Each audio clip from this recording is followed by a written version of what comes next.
ನಮಸ್ತೆ ಸ್ನೇಹಿತರೆ. ವೈಶಾಖ ಪುರಾಣ ಪಾರಾಯಣ ಹೇಗೆ ಮಾಡಬೇಕು, ಅದರ ವಿಧಾನವೇನೆಂದು ತಿಳಿದುಕೊಳ್ಳೋಣ ಬನ್ನಿ. ವೈಶಾಖ ಮಾಸ ಮಹಾತ್ಮೆ ಪುಸ್ತಕವನ್ನು ಶುಭ್ರವಾದ ವ್ಯಾಸಪೀಠ ಅಥವಾ ಮಣೆಯ ಮೇಲಿಟ್ಟು ಮುಂದೆ ಜೋಡಿ ದೀಪವನ್ನಿಡಬೇಕು. ಪುಸ್ತಕವನ್ನು ಅಕ್ಷತೆಗಳಿಂದ ಕೃಷ್ಣಾಷ್ಟೋತ್ತರವನ್ನು ಪಠಿಸಿದರೆ ಅತ್ಯುತ್ತಮ. ಸಾಯಂಕಾಲ ದೀಪ ಬೆಳಗಿ ಸಂಧ್ಯಾವಂದನೆ ನಂತರ ಮಾಸ ಮಹಾತ್ಮೆಯ ಒಂದು ಅಧ್ಯಾಯ ಪಠಿಸಿದರೆ ತಿಂಗಳಿಡೀ ಭಗವನ್ ಮಹಿಮಾ ಸ್ಮರಣೆಯಾಗುತ್ತದೆ. ಪೂಜಿಸಿದ ಪುಸ್ತಕವನ್ನು ಪ್ರಾರ್ಥನಾ ಶ್ಲೋಕಗಳಿಂದ ಪ್ರಾರಂಭಿಸಿದರೆ ಅಧ್ಯಾಯ ಸಮಾಪ್ತಿಯವರೆಗೂ ಪಠಿಸಿ ಮಂಗಳಾರತಿ ನೈವೇದ್ಯವನ್ನು ಅರ್ಪಿಸಬೇಕು. ಪೂಜೆ ಪಾರಾಯಣವನ್ನು ಮಧುಸೂದನ ರೂಪೇ ಶ್ರೀ ವಿಷ್ಣು ಪ್ರೀತ್ಯರ್ಥಂ ಎಂದು ಹೇಳಿಯೇ ಮಾಡಬೇಕು. ಪ್ರಾಂತಃ ಕಾಲದಲ್ಲಿ ಪಾರಾಯಣ ಸಾಧ್ಯವಾದರೆ ಸ್ನಾನ ಸಂಧ್ಯಾವಂದನೆ ಬಳಿಕ ಹಾಗೆ ಮಾಡಬಹುದು. ಕೃಷ್ಣಾಷ್ಟೋತ್ತರದಿಂದ ಪೂಜಿಸಬೇಕು.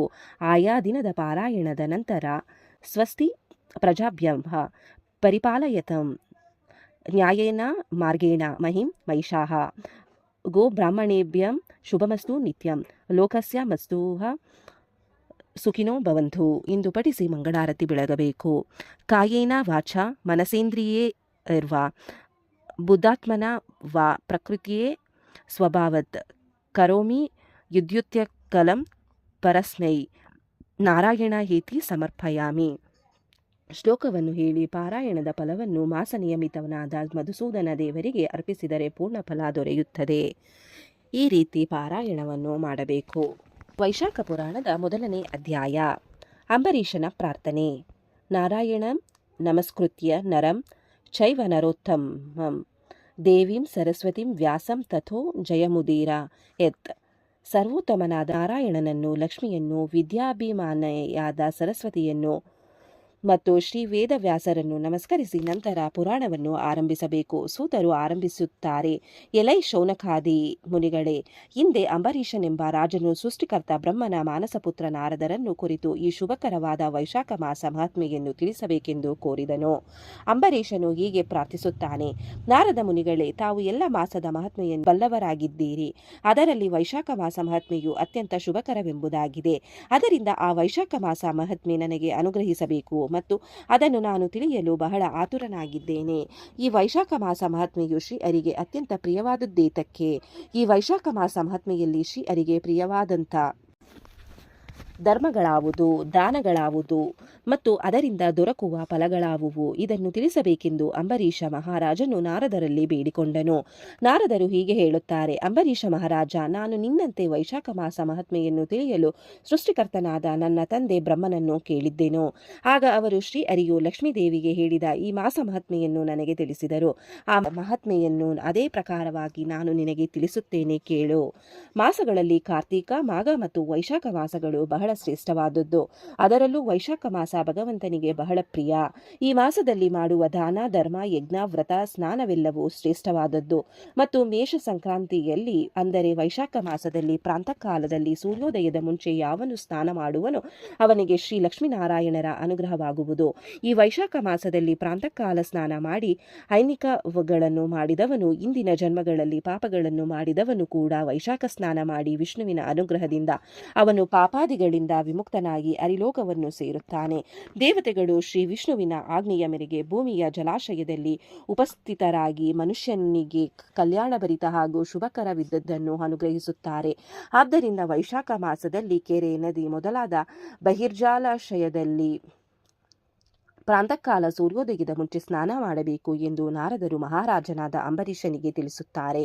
ಇಲ್ಲಿಗೆ ಶ್ರೀ ಸ್ಕಂದ ಪುರಾಣದಲ್ಲಿಯ ವೈಶಾಖ ಮಾಸ ಮಹಾತ್ಮೆಯ ಮೊದಲನೆಯ ಅಧ್ಯಾಯ ಸಂಪೂರ್ಣವಾಯಿತು. ಎರಡನೇ ಅಧ್ಯಾಯ. ದಾನಗಳ ಅನಂತ ಫಲ. ವಂದೇ ತಂ ವಾಸವಿ ಸುನೋಂ ವೇದಗಮ್ಯಂ ತಪೋನಿಧಿಂ ವಿರಿಂಚಿ ಶರ್ವ ಪೌರ್ವೇಂಡ್ಯಂ ಆದಿದೇವಂ ಸುತಾಪಸಂ. ನಾರದರು ವೈಶಾಖ ಮಾಸದಲ್ಲಿ ಮಾಡುವ ದಾನದ ಫಲವನ್ನು ವಿವರಿಸುತ್ತಾರೆ. ಈ ದಾನವು ಅಕ್ಷಯ ಫಲದಾಯಕವಾಗಿರುತ್ತದೆ. ಮಹಾರಾಜನಾದ ಅಂಬರೀಷನೇ ಈ ಮಾಸದಲ್ಲಿ ಮಾಡಬೇಕಂತಹ ಆಚರಣೆಯನ್ನು ಮಾಡದೆ ವ್ಯರ್ಥವಾಗಿ ಮಾಸವನ್ನು ಕಳೆದ ಮನುಷ್ಯನಿಗೆ ಪುನರ್ಜನ್ಮ ಸಿಗುವುದಿಲ್ಲ. ಹಾಗೆಯೇ ಅವನು ನಂತರ ಮಾಡುವ ಕಾರ್ಯದಲ್ಲಿ ಸಿದ್ಧಿಯಾಗುವುದಿಲ್ಲ. ಆದ್ದರಿಂದ ಈ ವೈಶಾಖ ಮಾಸದ ಸ್ನಾನ, ದಾನ ಬಹಳ ಅಗತ್ಯವಾದದ್ದು. ಈ ವೈಶಾಖ ಮಾಸವನ್ನು ಕಡೆಗಣಿಸದೆ ತನ್ನ ವ್ರತ ಹಾಗೂ ಪೂಜೆ ಸ್ನಾನ ದಾನಾದಿಗಳನ್ನು ಮಾಡುವ ಮನುಷ್ಯನು ವಿಷ್ಣು ಲೋಕವನ್ನು ಪುನರ್ಜನ್ಮವಿಲ್ಲದೆ ಪಡೆಯುತ್ತಾನೆ. ವೈಶಾಖ ಮಾಸದಲ್ಲಿ ಮಾಡುವ ದಾನ ಅತ್ಯಂತ ಶ್ರೇಷ್ಠವಾದದ್ದು. ಸಕಲ ಪುಣ್ಯಗಳು ವೈಶಾಖ ಮಾಸದಲ್ಲಿ ಜಲದಾನದಿಂದ ಲಭಿಸುತ್ತದೆ. ಹಿಂದೆ ಜಲದಾನ ಮತ್ತು ಸರ್ವದಾನಗಳನ್ನು ಒಂದು ತಕ್ಕಡಿಯಲ್ಲಿ ತೂಗಿಸಲಾಯಿತು. ಆಗ ಜಲದಾನವೇ ಭಾರವಾಯಿತು. ಆದ್ದರಿಂದ ಜಲದಾನವೇ ಸರ್ವದಾನದಲ್ಲಿ ಶ್ರೇಷ್ಠವಾಯಿತು.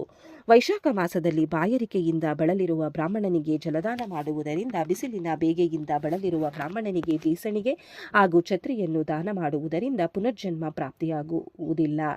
ಈ ದಾನಗಳನ್ನು ಮಾಡಿದ ಮನುಷ್ಯನಿಗೆ 10 ರಾಜಸೂಯ ಯಾಗ ಮಾಡಿದ ಪುಣ್ಯ ಲಭಿಸುವುದು.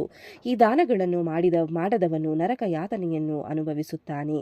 ಈ ವೈಶಾಖ ಮಾಸದಲ್ಲಿ ಛತ್ರಿಯನ್ನು ದಾನ ಮಾಡದವನು ಪಿಶಾಚಿಯಾಗುವನು. ಬೀಸಣಿಗೆ ದಾನ ಮಾಡದವನು ಮುಂದೆ ಗರುಡ ಪದವಿಗೆ ಬರುವನು.